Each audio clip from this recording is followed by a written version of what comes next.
Hey everybody, it's Caleb and welcome back to the Pink Side. So today I'm going to talk about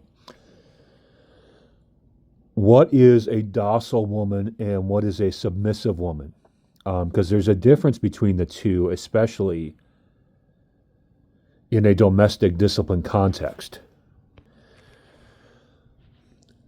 A submissive woman is one who surrenders to her husband's or her boyfriend's authority. Now, this may include the domestic discipline lifestyle, it may not. But still, a submissive woman is one who respects the authority of the man in her life and with a genuine respect and defers to him in most or if not all situations. A docile woman is a woman who does the same, but for different reasons. A docile woman is a woman who has had her spirit broken by a man who has abused his authority, who has been way too authoritarian with her over the course of their relationship. And she doesn't fear his authority, she fears the man himself. So she's just walking on eggshells around him all the time and not showing her true personality. It's kind of the same thing as, let me put it to you guys like this. There's a difference in the domestic discipline world and in really just the real world between fearing your husband's authority, fearing what he could do when you step out of line as far as giving you a spanking, you the wife a spanking. There's a difference between fearing that authority and fearing the husband or the boyfriend himself. If a woman is afraid of the boyfriend himself, you're in a different situation. If a woman fears your authority because you have the power to spank her, that's good. If she's afraid of you personally, that's bad. You know what I'm saying?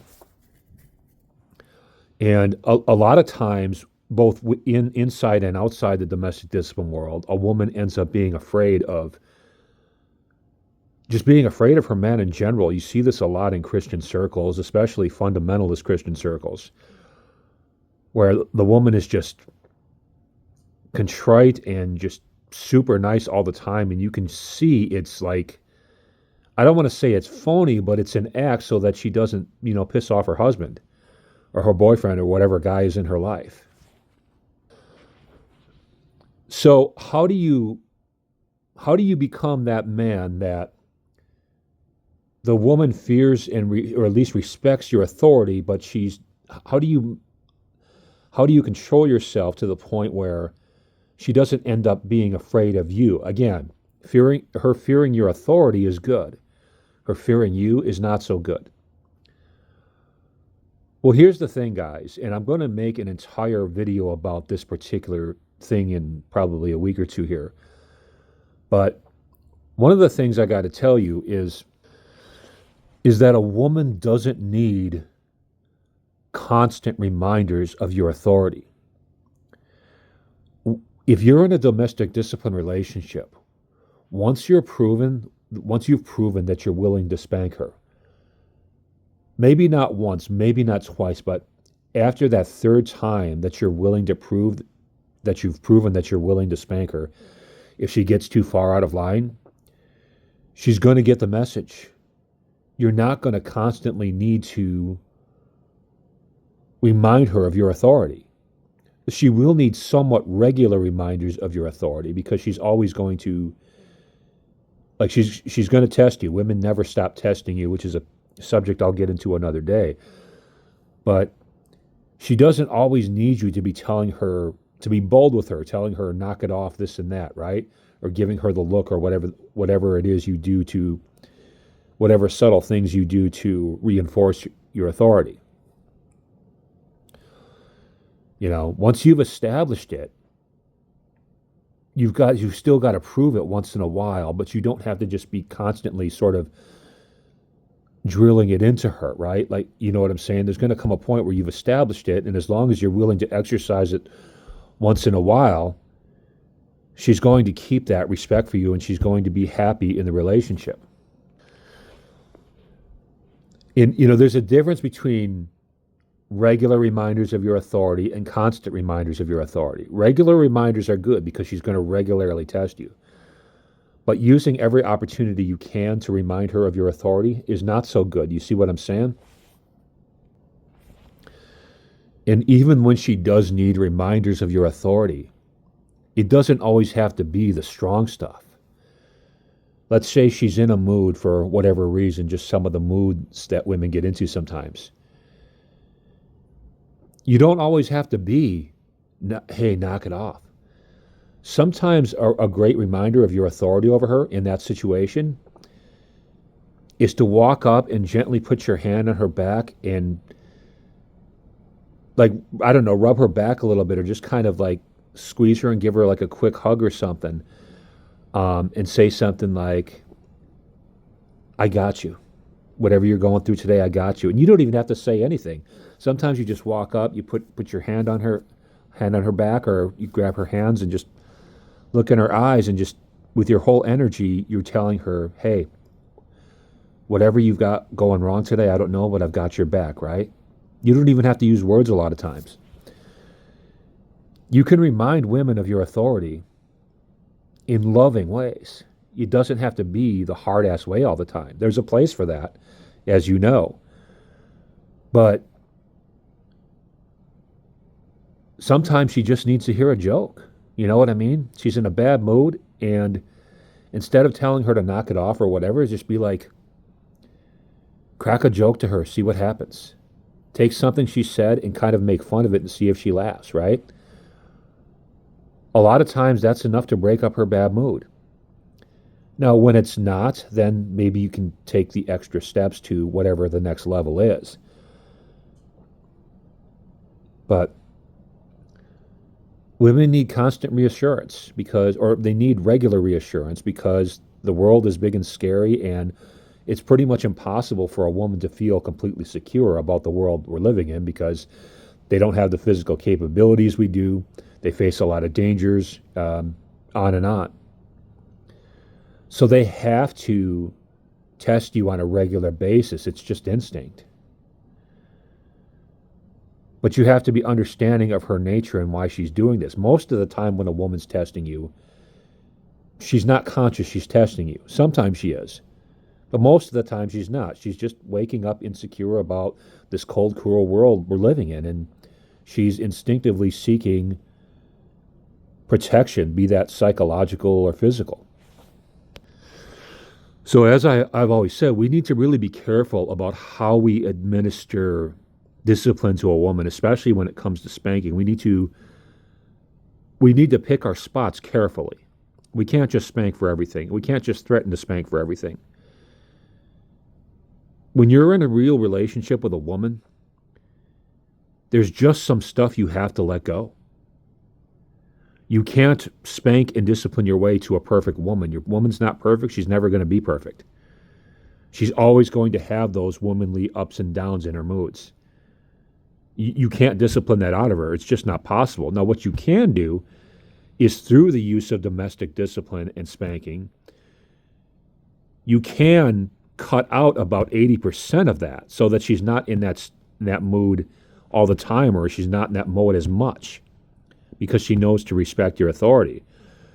But you can never fully take it out of her, right? It's just the way women are wired. So in order to really have a relationship with a woman, you've got to be understanding of that. And there's just certain days where she might be acting up in some way that you've got to let it go.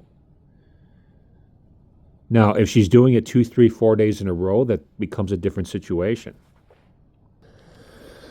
Because again, like I've said in other videos, if you discipline too much, or you even threaten to discipline too much, one of two things is going to happen.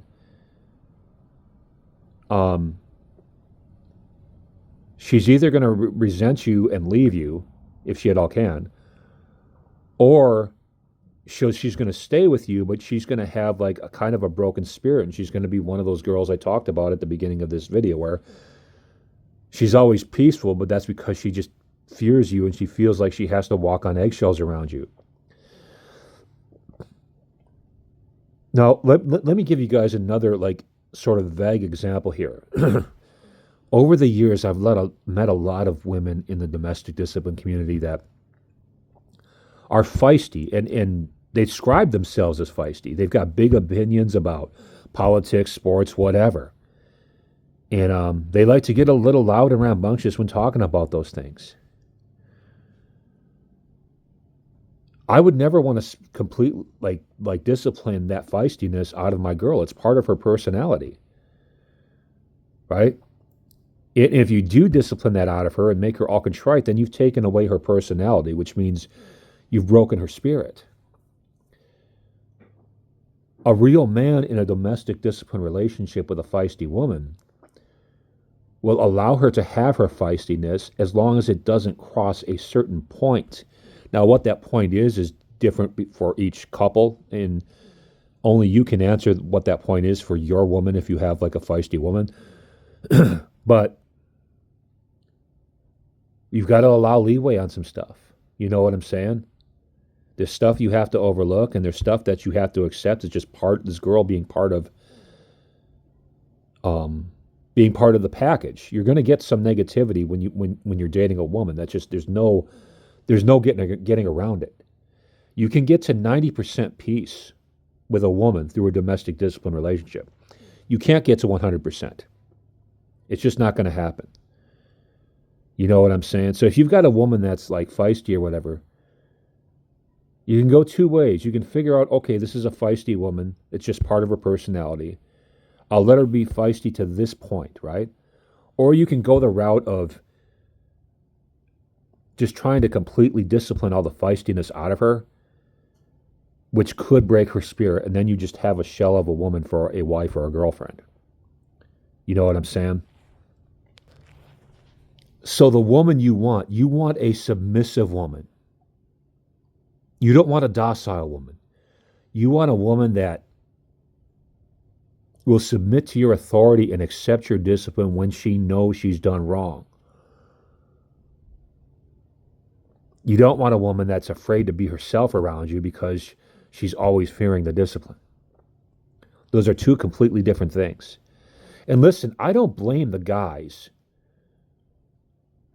The guys who overpunish in these situations, I don't actually blame them because I understand. I've been around in the domestic discipline community long enough where I understand how this happens. How a woman is disciplined into a docile shell of herself.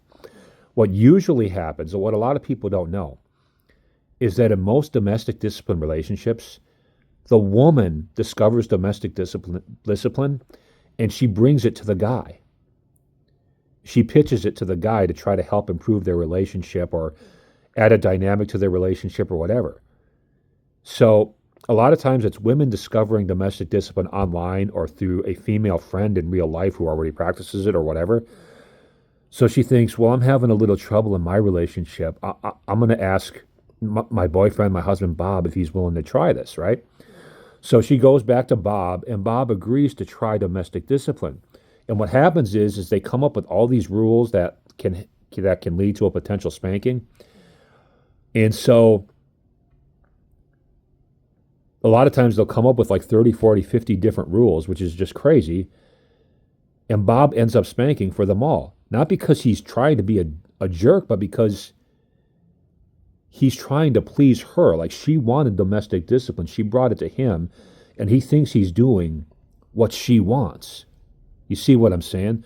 So don't think I'm going after the guys here, because I'm not. Most of the time in these cases, the guys didn't intend for their women to become docile. They didn't intend to overpunish. The only reason they're spanking their woman in the first place is because their woman wanted a domestic discipline relationship. I'm just giving you guys this information so that you have the ability and the capacity to control yourself in these situations. So my advice to guys, if you want a submissive woman over a docile woman, is You're going to have problems with women. Women are going to do things you don't like in a relationship. It's just the way it is. You got to sit down and list those things that all the things you don't like that your woman does, right?